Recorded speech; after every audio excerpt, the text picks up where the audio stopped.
Hello বন্ধুরা, তো চলে এসেছি সীমা ডেলি কিচেনে। আজকে আপনাদের বানিয়ে দেখাবো রস পিঠা, সুজি দিয়ে বানানো সুজির রস পিঠা। তো এই পিঠাটা বানানো খুবই সহজ, স্কিপ না করে পুরোটা দেখার অনুরোধ রইল।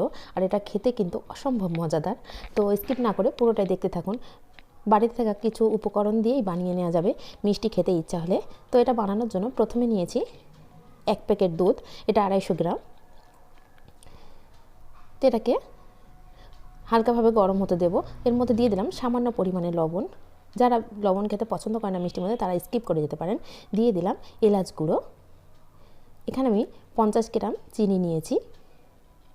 তো চিনি থেকে সামান্য রেখে দিয়েছি, যদি মিষ্টি কম মনে হয় তবে দেব। দিয়ে এটাকে খুব ভালো করে নাড়াচাড়া করে একবার ফুটিয়ে নেব। এর মধ্যে দিয়ে দিলাম 60 গ্রাম পাউডার দুধ।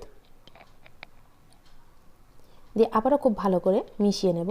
দুধটা কিন্তু খুব গরম করে নেওয়ার পরে পাউডার দুধ দিলে কিন্তু অনেকটা দানা দানা ভাব হয়ে থাকবে, সেজন্য সামান্য গরম হওয়ার পরেই কিন্তু পাউডার দুধটা দিতে হবে। তো দুধটা কিন্তু বলক আসতে শুরু করেছে। এই পর্যায়ে একটু ভালো করে নাড়াচাড়া করে দিচ্ছি। দুধটাকে এই পর্যায়ে খুব ঘন করে নেব না, হালকাভাবে ফুটিয়ে নেব। তো ফুটে গেছে। এই পর্যায়ে আরও 5 মিনিট আমি এটাকে ফুটিয়ে নেব। এদিকে নিয়েছি 2টি ডিম। ডিমটাকে খুব ভালো করে ফেটিয়ে নেব। তো এর মধ্যে তার আগেই কিছু উপকরণ দেব। দিয়ে দিলাম সামান্য পরিমাণে লবণ, দিয়ে দিলাম 2 চামচ চিনি। চিনিটাকে আপনারা স্কিপ করে যেতেও পারেন, কিন্তু এই নাস্তাটা শুধু খাওয়াও যাবে, সেই জন্য আমি চিনিটা দিয়ে দেখাচ্ছি। আর যেহেতু দুধের মধ্যে কিন্তু আমি অল্প পরিমাণে চিনি দিয়েছি, খুব বেশি চিনি দিইনি। যদি দুধের মধ্যে চিনিটা বেশি দেওয়া হয়, সেক্ষেত্রে এখানে চিনিটা স্কিপ করতে হবে। দিয়ে দিলাম ভ্যানিলা এসেন্স। ডিমের অনেক গন্ধ সহ্য করতে পারেন না অনেকে, সেই ক্ষেত্রে ভ্যানিলা এসেন্সটা দিলে খুব ভালো একটা গন্ধ এসে যায়। তো এর মধ্যে নিয়েছি 60 গ্রাম সুজি। তো সুজিটাকে অল্প অল্প করে দিয়ে আমি একটা ব্যাটার তৈরি করে নেব। যেভাবে আমরা বড়া তৈরি করি সেইভাবেই এটা ব্যাটার তৈরি করে নেব। তো এখানে 60 গ্রাম সুজি পুরো দিয়ে দিয়েছি। ব্যাটারটা কিন্তু এখনও খুব ঘন হয়নি, পাতলা আছে। তো এই পর্যায়ে আমি আরও একটু সুজি নিয়ে ব্যাটারের মধ্যে দিয়ে দেব। তো আরও 30 থেকে 40 গ্রাম আমি সুজি নিয়েছি, নিয়ে ব্যাটারটার মধ্যে দিয়ে দিয়েছি। ব্যাটারটা এখনও পাতলা আছে, কিন্তু এটা 10 থেকে 15 মিনিট রাখার পরে সুজিটা ফুলে যাবে, সেই ক্ষেত্রে ব্যাটারটা একদম পারফেক্ট ব্যাটার হয়ে যাবে। তো এটাকে আমি রেস্টে রেখে দেব। তো রেস্ট থেকে নিয়ে নিলাম, দেখুন ব্যাটারটা কিন্তু পারফেক্ট ব্যাটার হয়েছে। তো এখানে একটা ছোট চামচ নিয়ে নিয়েছি, এইটা দিয়ে তেলের মধ্যে দেব, তাহলে প্রত্যেক বড়াটা পারফেক্ট হবে, একই সাইজের হবে। তো এর থেকে তেলটা আমি হালকা গরম করে নিয়েছি, খুব বেশি গরম করে নিইনি, তাহলে কালার এসে যাবে, পিঠেগুলো খুব ভালো ভাজা যাবে না। সেই জন্য হালকা গরম হয়ে গেছে, তেলের টেম্পারেচার দেখেই বুঝতে পাচ্ছেন। আর ফ্লেমটা একদম মিডিয়াম টু লো আছে। এই পর্যায়ে সব বড়াগুলো আমি দিয়ে নেব। তো বড়াগুলো এক জায়গায় লেগে যাচ্ছে, এটা কিন্তু ভাজার পরে প্রত্যেকটা আবার ছেড়ে যাবে, এটাতে কোনো অসুবিধা নেই। তো দেখুন এইভাবে আমি সব বড়াগুলো ভাজা করে নেব। ফ্লেমটা কিন্তু একদমই হাই দেওয়া যাবে না, তাহলে কালার এসে যাবে। দেখুন এইভাবে করে ছেড়ে যাচ্ছে,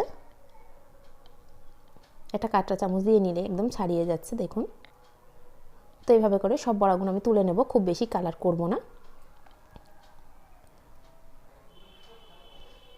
দেখুন বড়ার কালারটা কিন্তু একদম পারফেক্ট কালার এসছে। তো এই পর্যায়ে আমি তুলে নেব প্রত্যেক বড়াটা। তুলে নিয়ে আপনাদেরকে সার্ভ করে দেখাচ্ছি। তো দেখুন এই বড়াগুলো সাদা সাদা হয়েছে, এইটা আমি দুধের মধ্যে দেবো। আর বাকি যে বড়াটা করেছি ওটা কিন্তু শুধু স্ন্যাক্স হিসেবে খেতে পারেন বা বাচ্চাদেরকে দিতে পারেন, খুব পছন্দ করে বাচ্চারা খাবে। এটা খেতে কিন্তু অনেক টেস্ট লাগে, অনেকটা কেকের মতো টেস্ট লাগবে। তো এইভাবে করে খেয়ে দেখবেন শুকনো। তো ওটা আমি সাইড করে রেখে দিচ্ছি, এটা আমি শুধু খাওয়ার জন্য রেখেছি, বাচ্চারা খুব পছন্দ করে, সেই জন্যই বাচ্চাদের জন্য রাখলাম। এটা দিয়ে আমি দুধের রসবড়াই বানাবো। তো দুধটা এদিকে ফুটে কিন্তু ঘন করে নিয়েছিলাম, যেহেতু 5 মিনিট জাল করেছিলাম, সেই হিসেবে দুধটা কিন্তু অনেকটাই ঘন হয়ে গেছে। এই পর্যায়ে আমি বড়াগুলো সব দিয়ে দিলাম, আর এই কটা রেখে দিয়েছি বাচ্চাদের দেবো বলে। তো এইভাবে করে আমি 1 ঘন্টা মতো রেখে দেবো। আর দুধটা কিন্তু গরম থাকতে হবে, বড়াটাও গরম থাকতে হবে। তো এই পর্যায়ে আমি ঢাকা দিয়ে রেখে দেখিয়ে দিচ্ছি। দেখুন এটাকে আমি 1 ঘন্টা কিন্তু রেখে দেবো, দেওয়ার পরে অনেকটাই সফট করে নেবে। তো এটা আমি যখন দুধের মধ্যে দিয়েছিলাম সেই পর্যায়ে দেখাচ্ছি কতটা পাতলা আছে, সেই জন্যই কিন্তু এটা আমি সার্ভ করে দেখাচ্ছি। এই দুধটা কিন্তু অনেকটাই ঘন হয়ে যাবে। দেখুন সার্ভ করে দেখাচ্ছি, দুধটা দেখছেন কতটাই পাতলা আছে। এরপরে এটা আমি 1 ঘন্টা থেকে 1.5 ঘন্টা রেখে দেবো, দেওয়ার পরে কিন্তু দুধটা অনেকটাই টেনে নেবে। তো আপনারা চাইলে এইভাবেও সার্ভ করতে পারেন, এটাও খেতে কিন্তু খুব টেস্ট হয়। তো 1.5 ঘন্টা পরে আমি দেখাচ্ছি। দেখুন দুধটা কিন্তু অনেকটাই টেনে গেছে, আর ঘনটা দেখুন, ঘনত্বটা অনেকটাই হয়ে গেছে, দুধটা কিন্তু একেবারেই গাঢ় হয়ে গেছে, দেখেই বুঝতে পারছেন। তো এই পর্যায়ে এটাকে আমি সার্ভ করে দেখাচ্ছি। তো কেমন হয়েছে যদি ভালো লাগে লাইক করবেন, শেয়ার করবেন, আর যদি বাড়িতে এইভাবেই বানিয়ে দেখেন তাহলে প্লিজ কমেন্ট করতে ভুলবেন না।